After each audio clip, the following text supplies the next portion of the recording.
Hi beauties!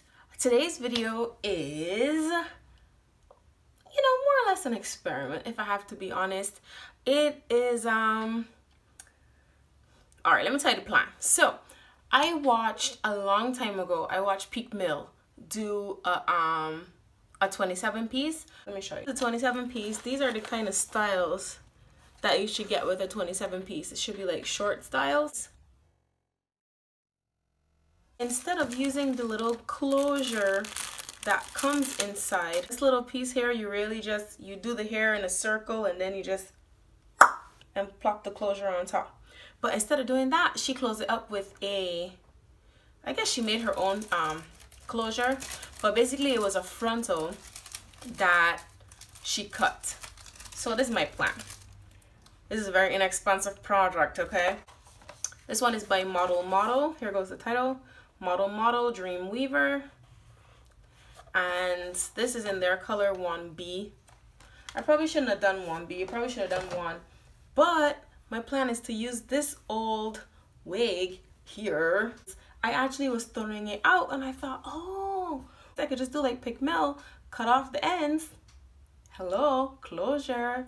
So yeah, that's my plan. I'm gonna detach the frontal from this and I am going to, well, I'm gonna wash it, that's for one. Clean it up and stuff like that, and I'm going to make the 27 piece. It's so easy to take a frontal off of a wig, especially if you made it yourself. I made this one, so that's how I plan to do it. I'm probably gonna change my angle.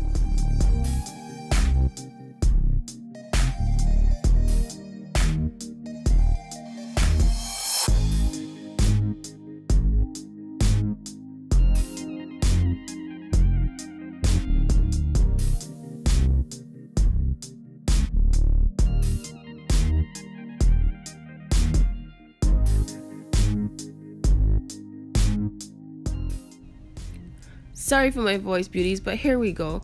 So in this clip, we're gonna mark off how much we think we need for the frontal. I've heard some people say 7. I think mine was more like 8.5. I measured temple to temple to get the measurement I wanted. So what I'm doing in this clip is making sure I have a clean part where there are no hairs that I'm cutting through. I don't want any little hairs poking out to kind of itch you. Well, I guess that's more of a case when you have a frontal. But I did it like this anyways, and I'm just doing it on the other side, and this is what's left.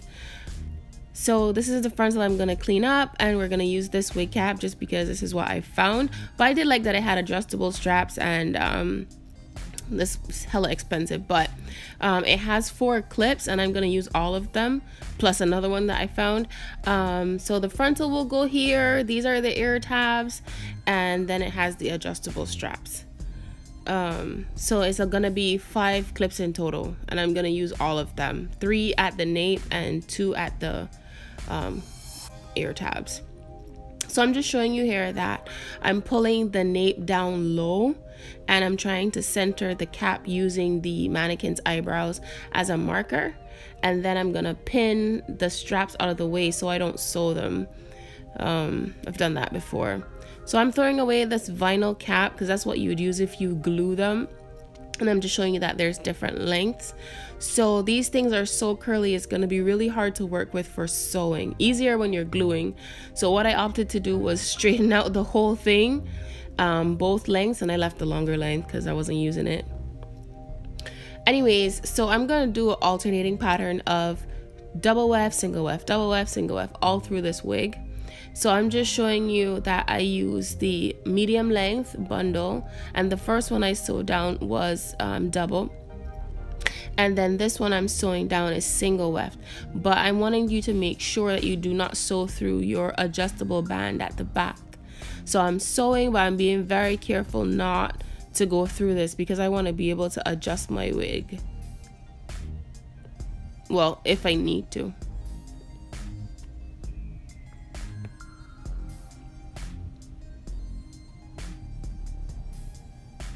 I'm kind of stopping in between and clipping any threads I have because it's easy to lose them in this short hair, and I don't want them to stick out at the wrong time, you know.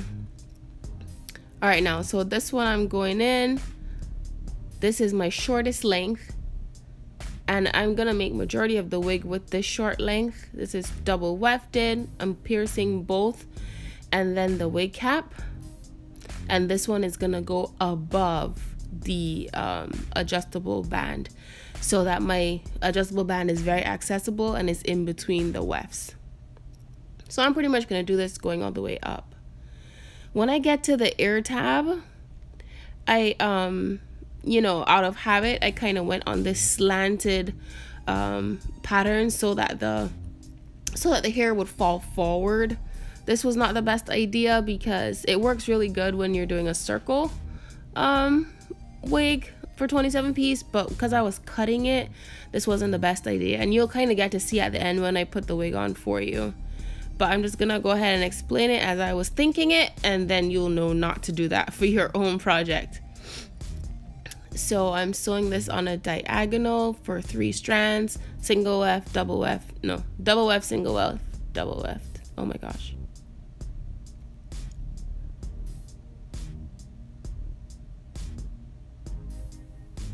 All right, so that's done, and I'm gonna do the same thing on the other side. And then in the back, I will use the short wefts going all the way up. I actually realized here that probably I should sew down the closure, kind of how I explained that I would in the middle there. I should sew down the closure just so I know when my wefts are curving, you know, kind of like where to stop, blah blah blah. So I'm sewing with 2 needles. So I'm sewing front to back here, and then I'm going to sew towards the middle with both of them and overlap.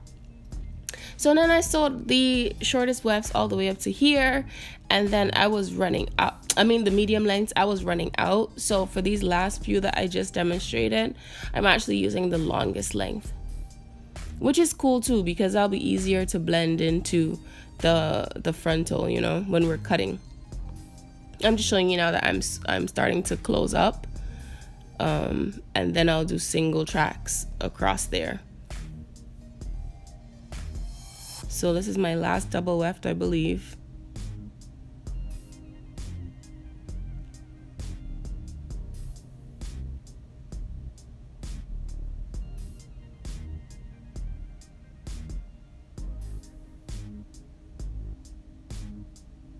And I'm just showing you guys, I just kept this piece so I can show you guys how I anchor it to the front of the closure, which I hope can be seen.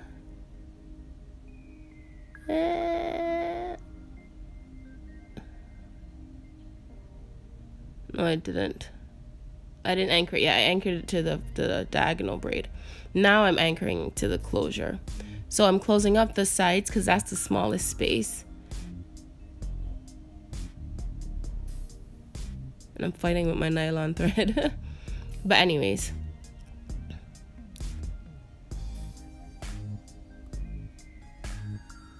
Sewing to close this up. This frontal is balding, so it works out because it's easy to see the lace. So I cut the side, sew down the other side, cut that. And now I'm gonna single weft across the top using my longest length, and these are the spaces that I'm trying to keep in the middle so I can get some height and body whenever I curl my wig.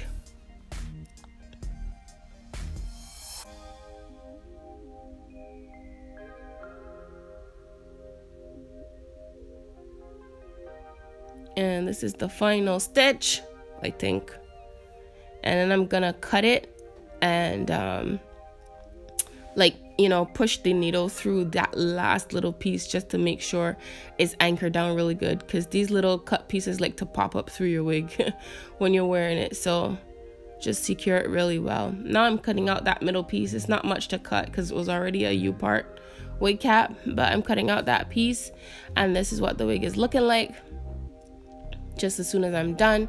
Then I straightened out the frontal, or the now closure, and I'm gonna start cutting. Now y'all, I don't know nothing about cutting. This is literally my first attempt, so I'm just kind of eyeballing it, watching what I see other people do on YouTube when they do glue-in weaves and stuff like that. Peakmill actually did the wig like this as glue in, so I decided to sew it. That's probably the only difference between the methods. So now I'm cutting it, trying to, you know, replicate what I saw them do.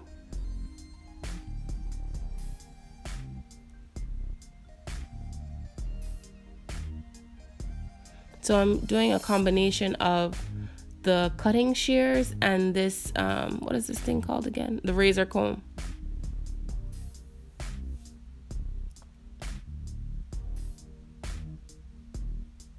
And I know I wanted some bangs. I wanted it short over my left ear and longer over my right ear. And don't mind them bald spots. Dang, dang.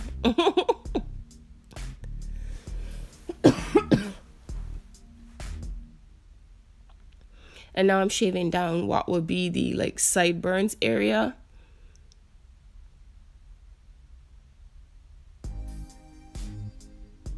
So I wanted hair to kind of come forward towards my face, but I don't know if that was the best plan. Here I'm cutting all this hair off because I don't really want it sitting around my ears.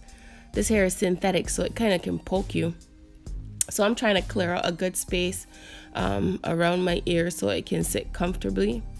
And then the hair directly above my ears on the side and around the occiput, I want that to be really short to mimic a true pixie cut, because you know, if this was somebody's real head, that would be more like a fade back there, you know. So that's kind of what I'm trying to mimic, like a low relaxed hairstyle. And then I'm feathering out the nape hairs just because I want them there to cover my BDBs in my kitchen, but I don't want them to be thick. I'm trying to get a wispier look, and I'm leaving them long because there's nothing I hate more than to see a 27 piece with the nape. You know how the nape just kick up, they don't ever sit down. So I combat that by using the medium length and keeping them long, you know, so it sits against my neck. It's not jumping up everywhere every time I move my head. When you look down, it's sticking up, and when you move to the right and left, So I'm just cutting and feeling, and then I realized, like, all right, I might be just doing too much. So I went ahead and feathered out these sideburns and you know, clean up the other side, but I decided not to cut anymore until it was actually on my head.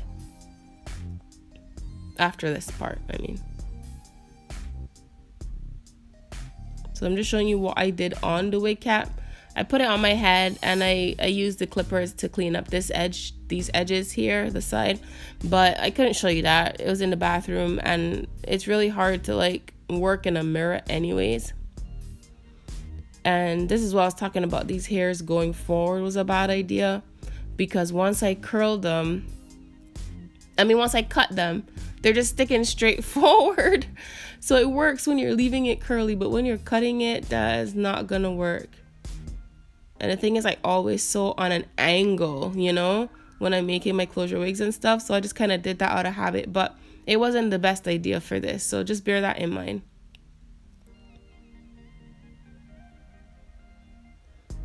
All right, so I went to the bathroom, and this is this is where we are now. And you see here, even on my head, you can see those on the side that they're like coming forward because I sewed them on that diagonal. You usually want your hair to fall forward to the face so you don't show, you know, expose your curly sideburns. But with this pixie cut, I don't know, because this short piece is supposed to go behind my ear. So I'll see, or you'll see how I work it out in the end.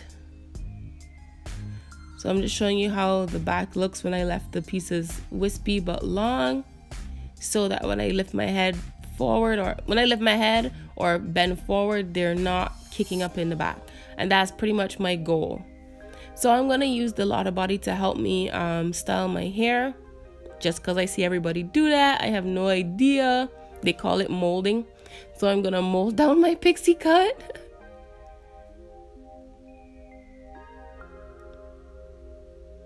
And then I'm going to go under the, you know, tie it down and go under the dryer.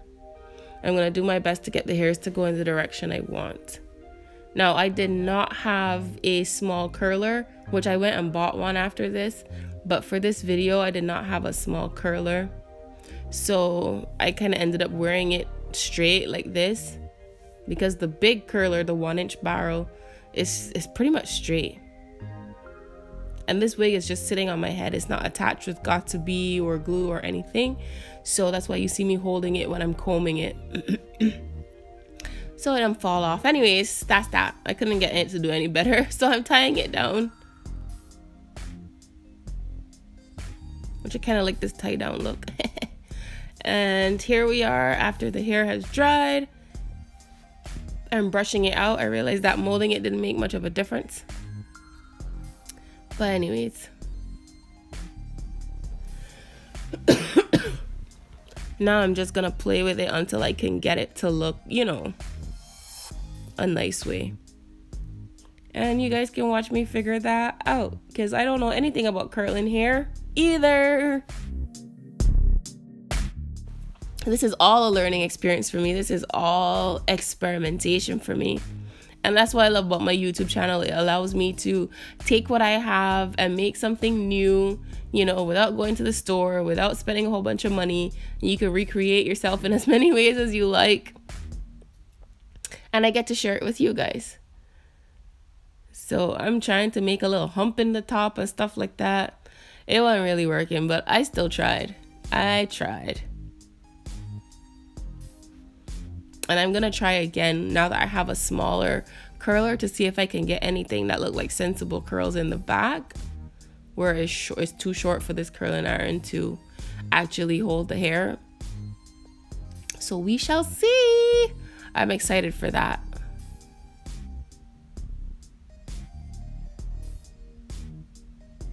I kind of liked it like this, like when I got the frontal to cover over the sticking forward piece. And that's pretty much how I rocked it. I liked it. It was cute. Okay, so that's it for this video. So like this video if you like this video. Subscribe if you're feeling my vibe. And you can do that by clicking my face. And check out another video while you're here. I'll leave it on the side here for you. And that's it. I'll see you in another one. Bye.